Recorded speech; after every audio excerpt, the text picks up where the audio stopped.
So how about that Xfinity race yesterday? I thought Phoenix was gonna be like a quiet race because it's a very track that's very hard to pass, but that Xfinity race, that Xfinity race was something else. Especially at the end, since that race wasn't like that like the entire time. Not a lot of action going on, but those like final 50 laps, like everything changed. Um, and it's a little crazy too because the race started out pretty tame. The front row was the same as the last week. Cole Custer again on the pole, Chandler Smith second, basically the same front row that you would have at Las Vegas. The big surprise comes in the third starting position, Corey Heim. This was Sam Hunt Racing's best qualifying effort. Corey Heim starting in third, so great job for the young truck driver. Then Riley Herb started in fourth, Justin Allgaier fifth, Sheldon Creed at sixth, then Jesse Love at number seventh. Then Almirola still running the number 19. He's not driving the 20 yet because John Hunter is still running there. He starts in 8th. John Hunter in the 20 car, still running the 20. He starts number 9. And Allmendinger 10th. Then other drivers like down the back of the field. Kyle Weatherman in 14th.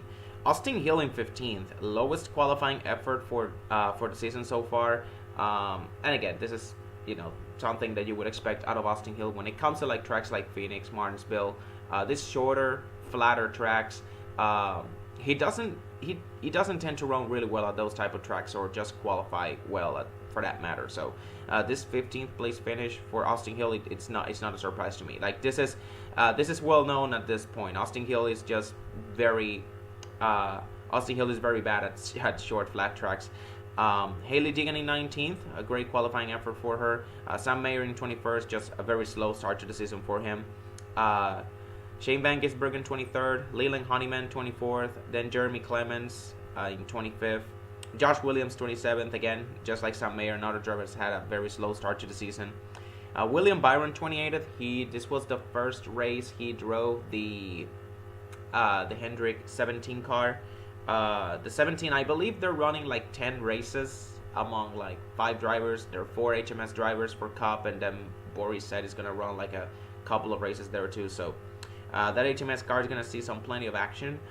Then we got Frankie Muniz in the 35th, making his second start of the season.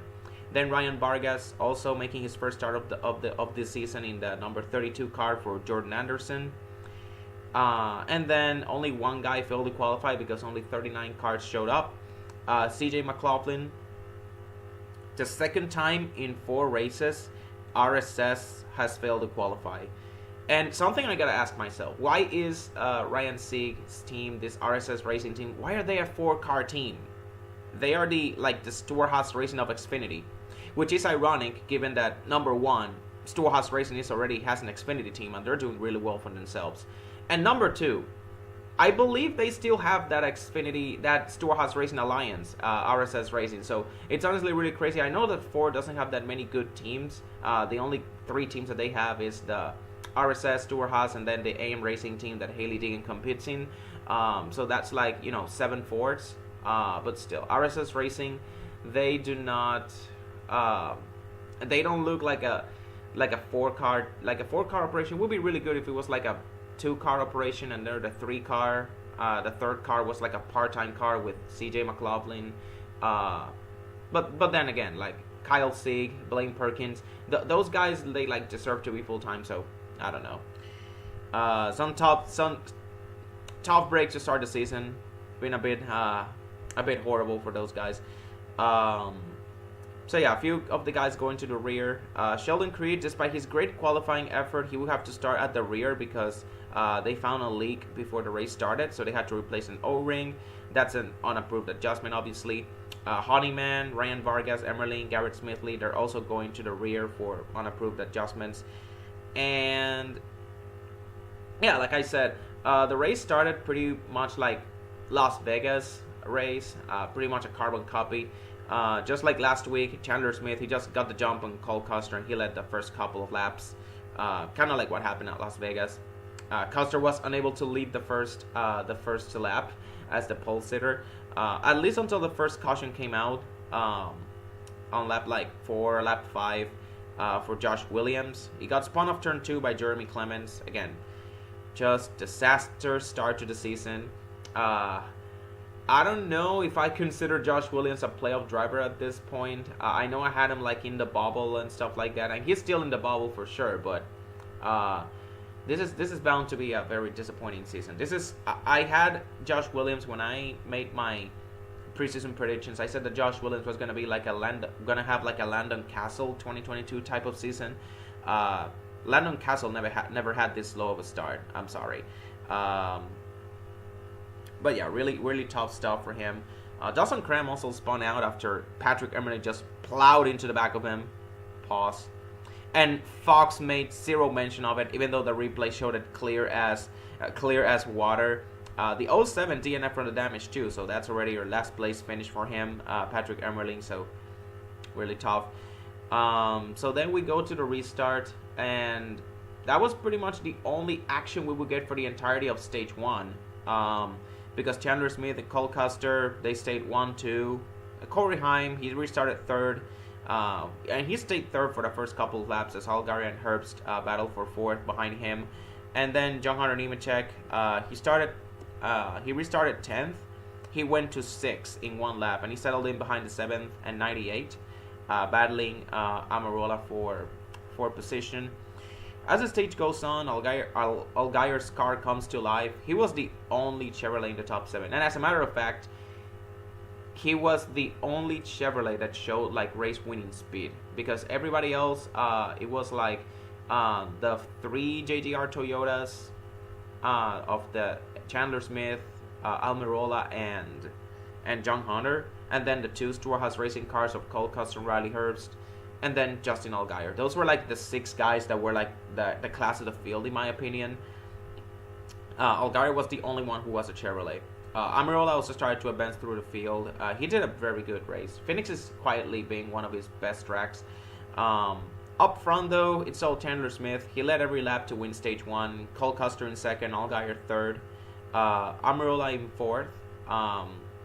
Then Riley Herbst in 5th. Brandon Jones in 6th, Sam Mayer in 7th.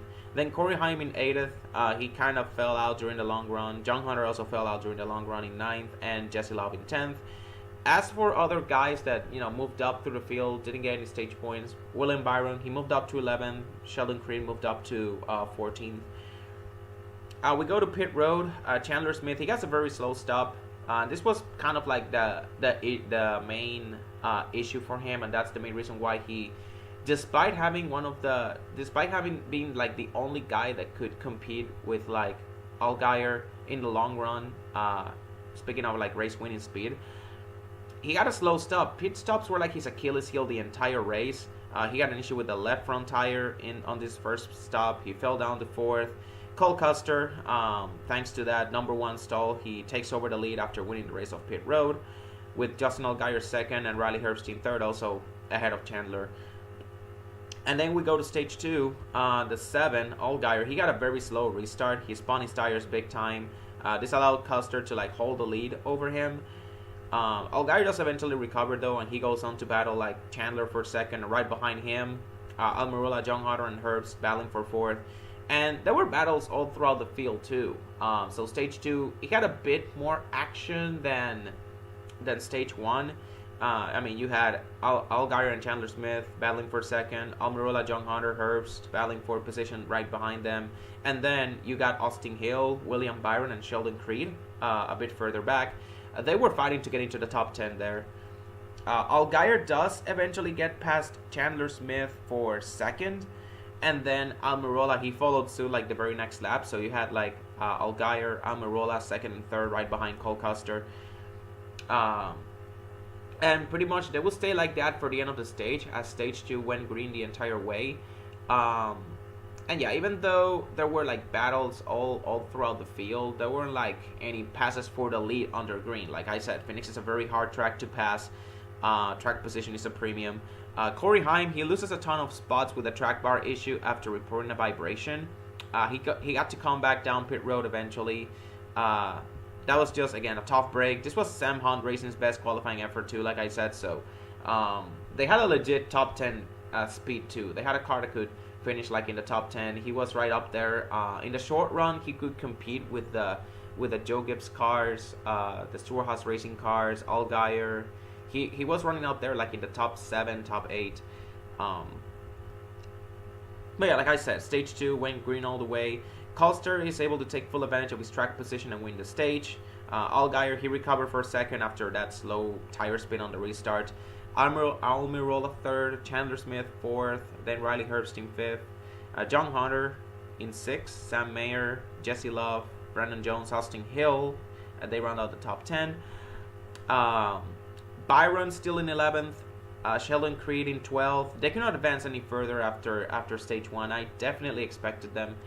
Really disappointed because Byron was my pick to win on that race, because I thought, after the Las Vegas race, I made a running joke that the only reason that Chevrolet didn't win was because Hendrick Cars wasn't on any of the Chevrolets for the Xfinity race. And I thought, yeah, now that Byron is running the HendrickCars.com scheme for Hendrick, that he's going to win. Especially since Phoenix is one of his best tracks, and they're using, like, this is basically a Cup Series team in Xfinity, so they usually have a big advantage. Unfortunately, Byron, the best I could see him going was like, scratch the surface of the top 10 just quite a little bit.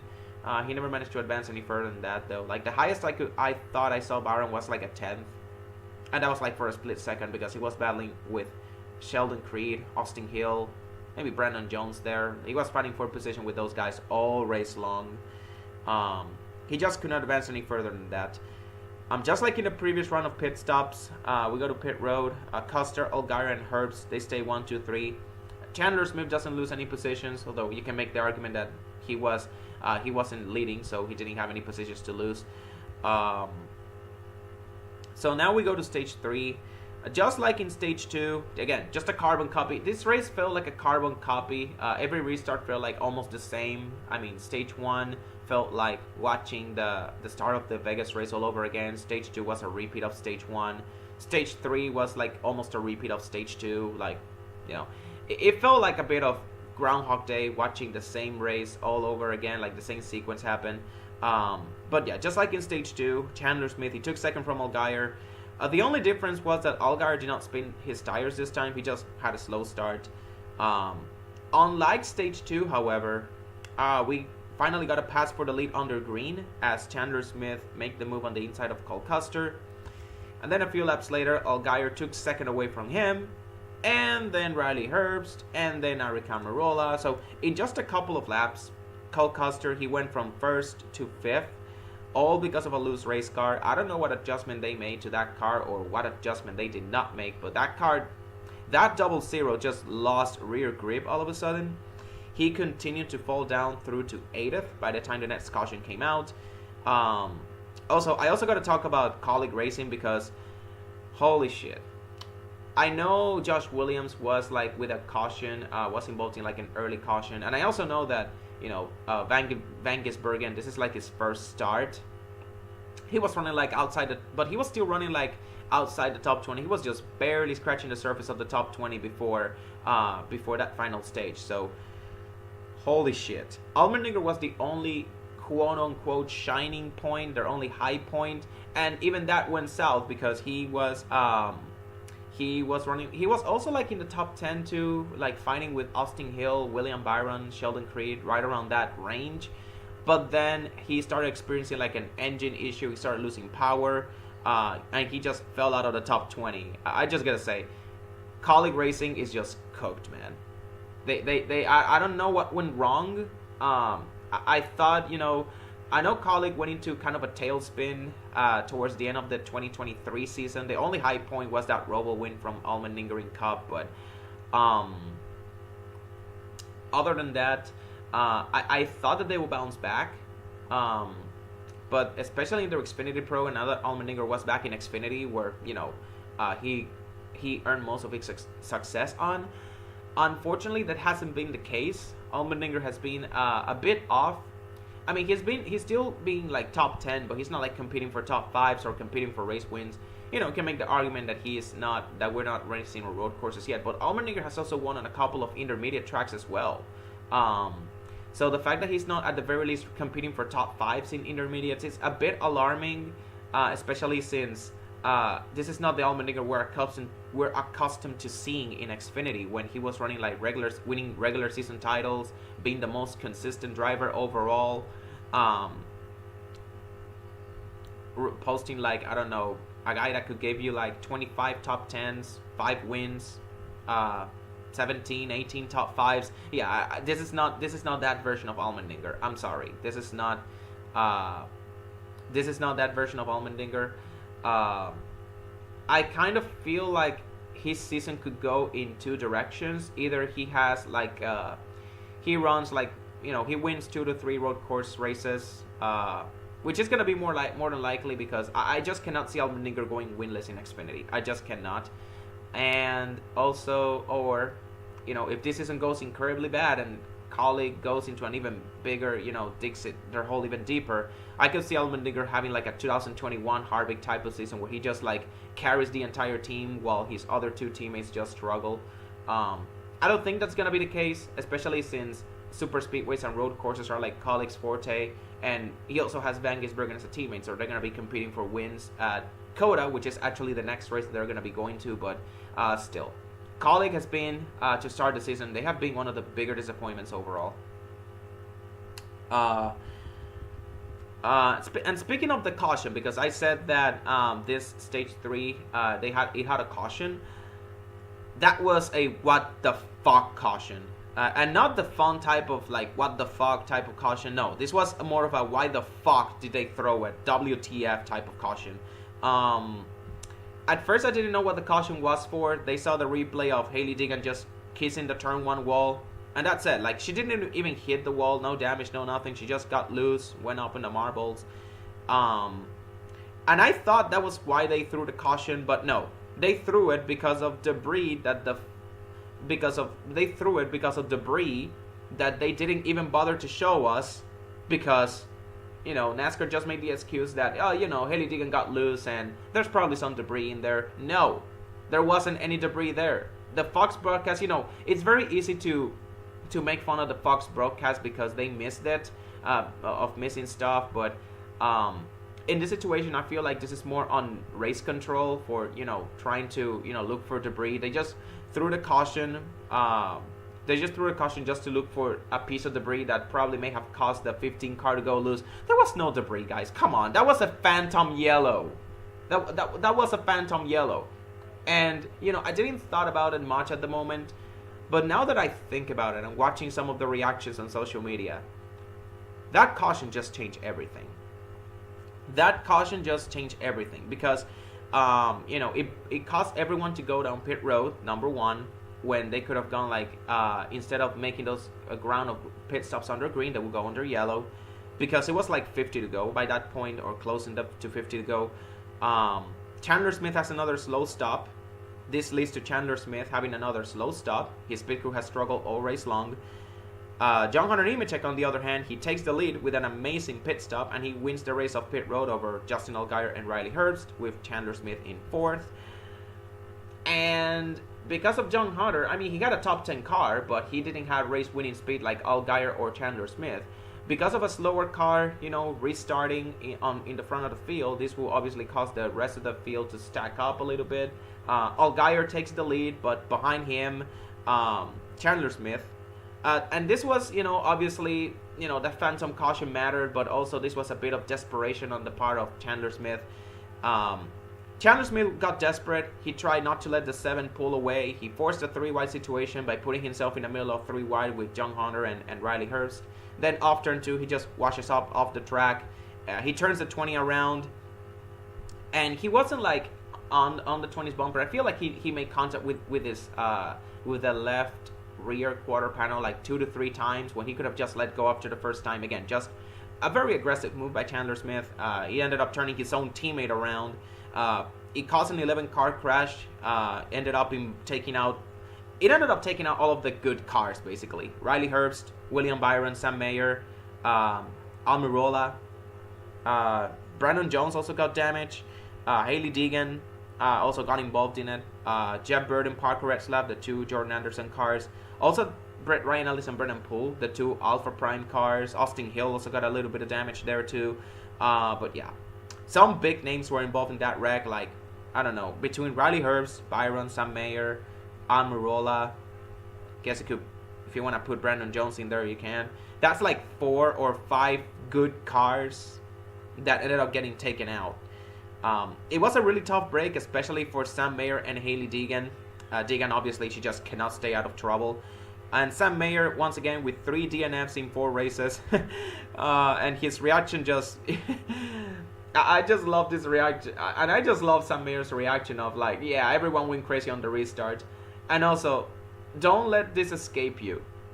Once again, it's another Joe Gibbs Racing car that ends Sam Mayer's race. You know he's got to be sick of Joe Gibbs Racing by that point. But yeah, like I said, this is on Chandler Smith.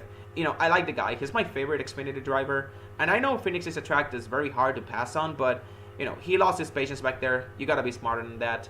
Although, once again, you can make the argument that this goes back all the way back to that phantom caution that NASCAR threw. Of Haley Deegan getting loose and then NASCAR just throwing the caution because they thought they had seen debris out there. No, they were just marbles there. Yeah, again, the more I think about it, the more I think that was a phantom yellow. And yeah, again, that phantom yellow leads to the pit stops being done under yellow. Chandler Smith has a slow stop. And he restarts, causing him to restart behind his teammate John Hunter, or causing him to restart behind slower cars. And Allgaier, in a desperate bid to try and keep pace with Allgaier, he tries to pass all of those cars, makes an aggressive move, and turns his teammate around, causes the big one. Yeah, again, I would say that's like, you know, I wouldn't place the blame on Chandler Smith as much as I put the blame on race control for causing that, for throwing that phantom caution that led to that situation. But yeah, that caution changed everything, because if the race went green the rest of the way, it would have ended with you know, that final round of green flag pit stops. It would have been done under green. Chandler Smith, you know, he probably would have had a slow pit stop either way, and it would have led Allgaier it would have led to Allgaier taking the lead and Allgaier winning the race, or it would have had a battle between Allgaier and Chandler Smith for the win. We still had an Allgaier Chandler Smith battle for the win, but it ended in a different but under different circumstances, and also it ended under different circumstances than we would have usually gotten if the race stayed under green. So yes, that phantom caution changed everything. So the race is red flag for cleanup, and it restarts with like 49 to go after an 11-minute red flag. And again, I'm so glad that NASCAR did this. Instead of quickie yellows, why don't we have like quickie red flags and stop wasting caution laps, unnecessary caution laps? I just like that. They still need to fix the issue of wasting caution laps with stages, because the stage cautions were just a slog to get through. I believe the stage 1 caution, they wasted just 10 laps there, and that was like unnecessary. I know they have shortened the stage breaks for road courses. Why cannot they do the same for the ovals? Especially on the shorter tracks, you're wasting like 10 caution laps just like that. But yeah, anyways, yeah, the restart is basically with all of the good cars gone. It's basically an Allgaier and Chandler Smith battle for the win. After avoiding the big one, Sheldon Creed advances up to 3rd with Jesse Love right behind him, driving his old car, battling for 4th.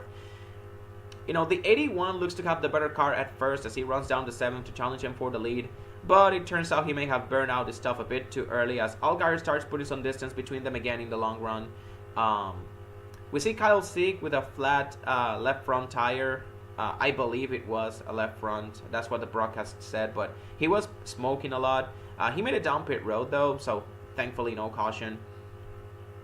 And with so many DNFs after the big one, the rest of the field was very spread out. Like, Allgaier's only competition on the final stretch, like I said, was Chandler Smith. Everyone else was wiped down in that crash, and it seemed to be an easy win for Allgaier and Chevrolet. He got a 3-second lead with 5 laps to go. until he blows a left rear tire entering turn 1 and crashes out. Oh my goodness. Once again, who the hell is winning this race now? Because the only good car left is Chandler Smith, but with how this race has turned out, with all of this late race chaos, I didn't even want to jinx him. For a moment, I thought that something was gonna happen to Chandler. He was gonna blow a tire as well, because he was pushing his stuff a little too much early into that run, and that's why he didn't have anything to compete with Allgaier. So I thought that he was gonna lose the race to either Sheldon Creed or Jesse Love. So I was like, who's winning this race now? So we go to overtime. Fortunately, this is the only overtime attempt of the race. No more chaos. We do not need another repeat of what happened at the Truck Series finale last season. So Chandler Smith has just a good restart. Sheldon Creed, Jesse Love hot on his trail. Fortunately for the 81, they stay fighting side by side like they did pretty much the last 40 laps. And I don't know about you, but I just feel like the 81 was just cruising. He was just like running. He wasn't running fast, but he was just doing enough to to keep the 18 and the 2 at bay. He wasn't putting any distance though. Like on the straightaways, I felt like the 18 and the 2 were like making ground on him, but then in the corners he would just put some distance again. At first, I thought that either the 18 or the 2 were like gonna put the bumper into the back of him, but thankfully the 81 was just taking the corners better than Sheldon Creed and Jesse Love. Again, Chandler Smith, him and Allgaier were just the guys to beat all race long. And with all of this competition wiped out, again, by process of elimination, Chandler Smith, he just cruised to victory. This is his second career win, and also the first with Joe Gibbs Racing. That 81 car is finally getting some success, because Joe Gibbs Racing, they have had a very tumultuous history with that 81 car. Especially most recently with the whole iK9 situation with Jeffrey Earnhardt in 2019. 81 is a very weird number to have for Joe Gibbs Racing on a full-time car. I mean, it's the reverse of the 18, sure, but it would have made more sense, and I know I said this at the start of the season, it would have made more sense to give Chandler Smith the 20. I know Sheldon Creed to the 18 made sense, but Chandler Smith to the 20, because Chandler, in my opinion, is a better driver than Sheldon Creed, and the 20 car is that Joe Gibbs Racing, as far as the Xfinity Series is concerned, the 20 car is Joe Gibbs Racing's flagship number. Again, this is Xfinity Series. We know the 18 is like their main number, but that's more of a Cup Series number for them. Their flagship number in Xfinity is the 20. So it would have made more sense for Chandler to give Chandler the 20, and then the 19 stays like their all-star car with their Cup drivers and some like young drivers like Taylor Gray or Ryan Truex. It would have been great as a rotation car. So the 19 stays as is. The 81, it should have been like their fourth car for Ari Almirola to do his part-time start. So it would have been like it would have made more sense for the 81 to be like their Almirola car for like when he does like his 20 starts on the 81, or like he can do like 10 starts in the 19 and the other 10 on the 81. It would have made more sense like that. But I digress. I mean, Chandler is doing a really good job on the 81, and the more I see the 81 running up front, the more I'm gonna grow accustomed to it. Again, this is just me just being weird, just going on a tangent and saying that watching the 81 on the track just feels weird. But again, maybe Chandler Smith is gonna make it feel not so weird. Like the 81 is his number now. Chandler Smith is already the most successful Joe Gibbs Racing driver to have driven the number 81. Don't at me on that one. But yeah, once again, Toyota spoils what looked to be a sure win for Chevrolet.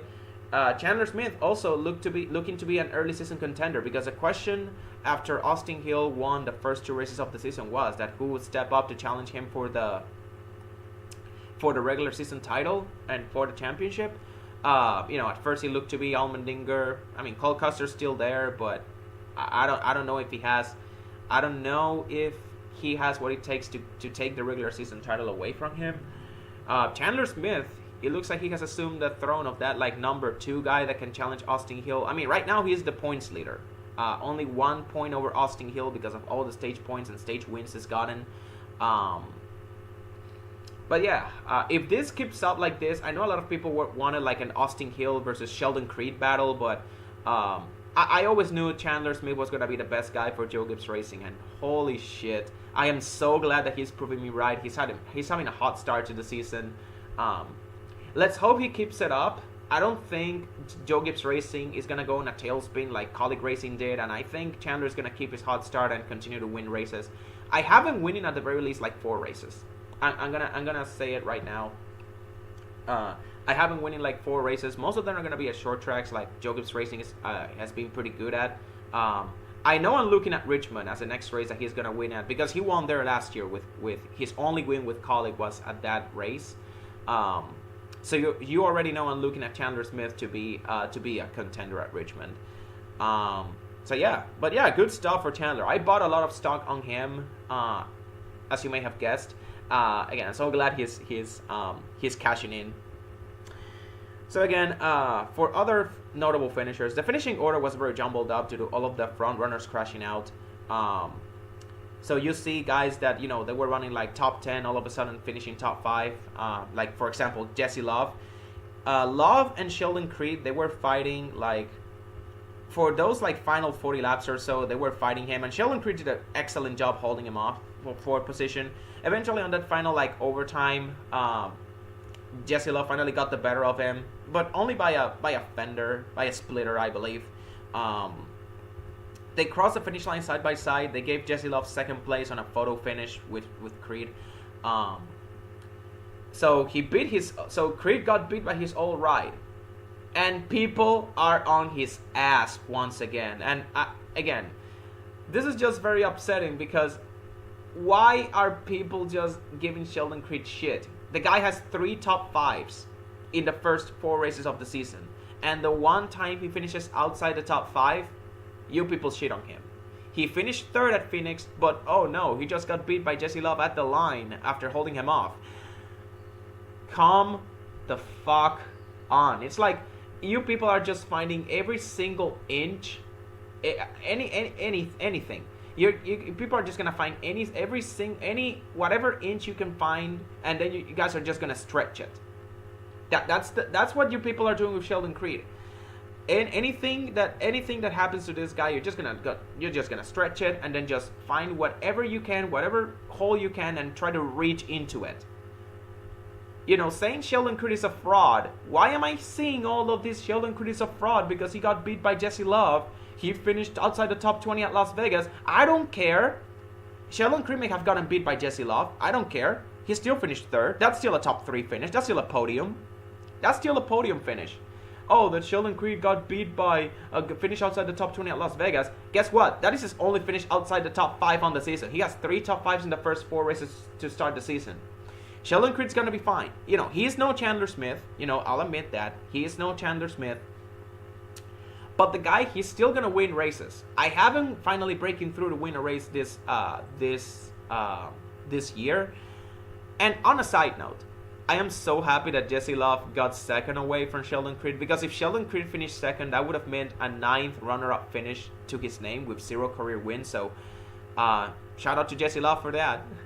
He also got his first top 5 finish. About damn time he finally scored a good finish after that hot start to the season with no good results to show for it. But yeah, Jesse Love, I like what I'm seeing out of him. I know a lot of people wrote him off as another like ARCA, overhyped ARCA prospect. The guy's really showing his worth. The guy's really showing his what he's made of. I really love what I'm seeing early on out of Jesse Love. Speaking of RCR, and you know, also speaking of Sheldon Creed, his former teammate Austin Hill finished 4th, which once again, you know, that's a very Austin Hill thing to do. If he's not dominating races, he is just running in the back and then just waiting for the right opportunity to pounce. Obviously, with all the front runners crashing out, Austin Hill, that top 10 run that he had, turned into a top 5 run. He finished 4th. Great job for him. Great job for salvaging another great result. Cole Custer finished 5th. Pole sitter, once again. That stage 3 was a grind for him to get through, but again, with all of the good guys crashing out, he finally he still managed to get a top 5 out of it. Shane Van Gisbergen, it looked like an ugly race for him for a moment, but in the end, again, all the front runners crashing out. He finished 6th, so a great result for him. Brandon Jones, 7th, despite with a damaged race car from getting involved in the big one. Parker Kligerman 8th. He got through that big one by the skin of his teeth. He just mashed on the brakes and closed his eyes. He manages to get an 8th place finish out of it after avoiding the big one. Great wreck avoidance from Kligerman as always. And then Sammy Smith 9th and Anthony Alfredo 10th. Anthony Alfredo, another one of those guys that is having like a low-key, a great start to the season. He is proving me wrong so far. I said at the start of the season that I thought that Anthony Alfredo was going to have a down year simply because our motorsports was not in a good spot after the whole Blaine Perkins situation. And, you know, with BJ McLeod getting all of that charter money to spend on his Xfinity team, I definitely thought that Alfredo should have stayed with BJ McLeod and, you know, build something together. But Alfredo making most of his opportunity with our motorsports is great. I love what I'm seeing out of him early on in the season. He's definitely making me look like a dumbass, a bit like a dumbass for not believing in him a lot. But I'm so glad he's proving me wrong because Alfredo is a cool dude. Another guy that has been a great surprise has been Leland Honeyman. He finished 11th at his home track, and he has been running pretty good. Like he's taking a Young's Motorsports team that I had like, I didn't have much belief in Young's Motorsports Xfinity operation. I thought that since it was like a brand new operation, they would struggle to qualify for some races at the start of the season. No, Leland Honeyman, that 42 car is pretty much locked in on owner points with this 11th place finish. And this team, they have proven that they can run top 20 more often than not. Are they in an RCR alliance? If they are in the Childress alliance, that explains a lot. But either way, great job for that Young's Motorsports Xfinity operation. I wish they had their Truck Series operation had more to show for it because, man, that Truck Series operation has been really bad. But their Xfinity operation is great. Ryan Sieg 12th, Blaine Perkins 13th. Solid day for RSS Racing. BJ McLeod 14th. Once again, another great top 20 finish for that 78 team. Kyle Weatherman 16th, Nick Light 17th. Again, DGM Racing, pair of top 20s.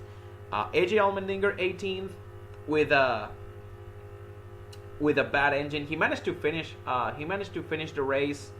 I even think he managed to finish on the lead lap, but I'm not too sure. But he would have finished outside the top 20 for sure if that big accident didn't happen, because that engine issue, if that stage 3 ended on that green flag run or it went green the whole way, he would have finished like 1 or 2 laps down, and he would have finished like 25th or worse. So again, those last few cautions helped him out. Managed to salvage a top 20 out of a pretty, what looked to be a pretty bleak day, which is not saying a lot because Colleague already has had a slow start to the season to begin with, and Allmendinger, it looks like he's going to have to pull a Kevin Harvick at Storehouse Racing to lift that operation out of the water. Coda is coming up once again. Xfinity is having an off week next week at Bristol when the Cup and the Truck Series go to Bristol. So Allmendinger, he is definitely going to have his chance at Coda, his first chance of the season to pound. So I'm definitely looking forward to that. Now, other drivers that they have promising days. Corey Heim, he got a track bar issue in stage 2. He fell out. He was running top 10 until that track bar issue in stage 2. He had to pit under green to solve it. They managed to get it back up running, but at that point he was like 2 to 3 laps down, and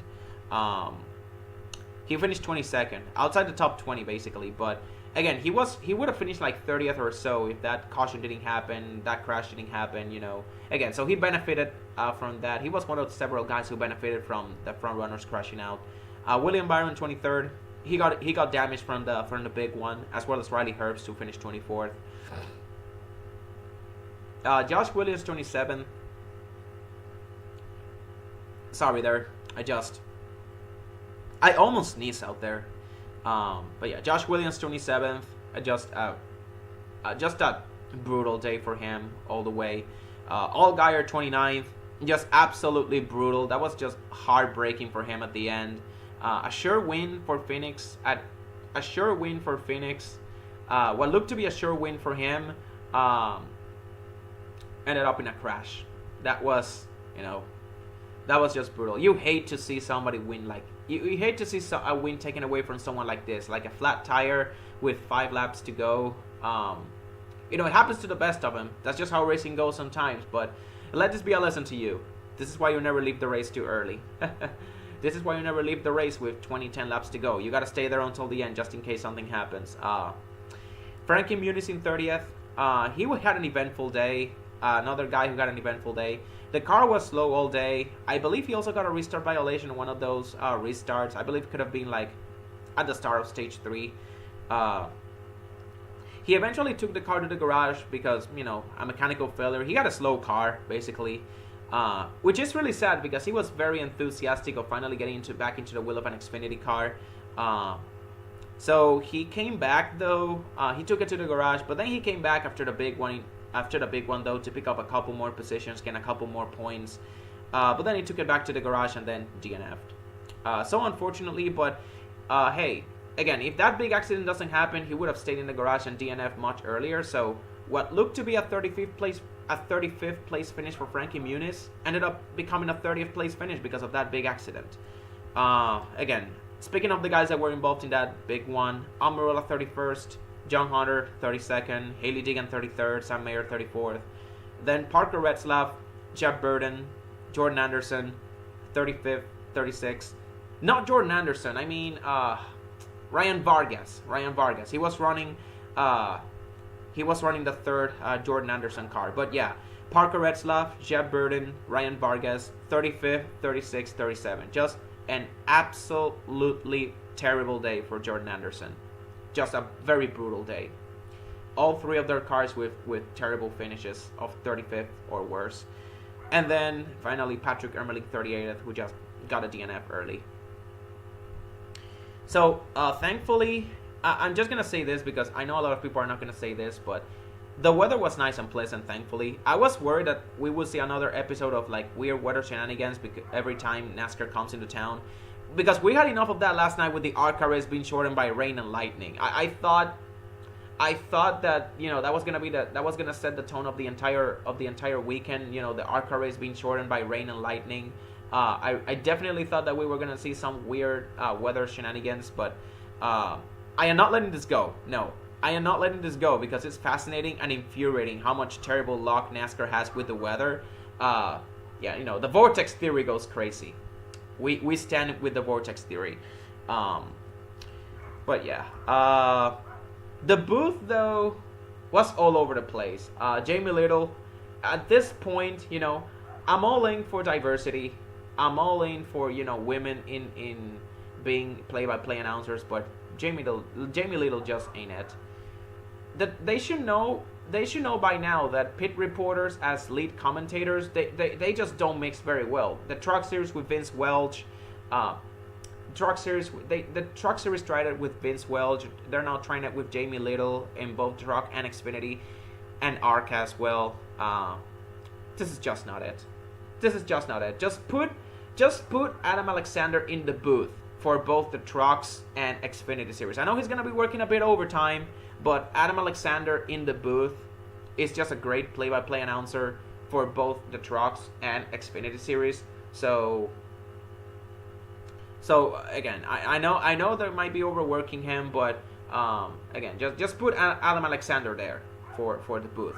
Just haven't called the races. Just haven't called for the entire Trucks and Xfinity seasons, please. So yeah, Jamie Little was just an L. She even signed off by saying that Justin Allgaier won the race.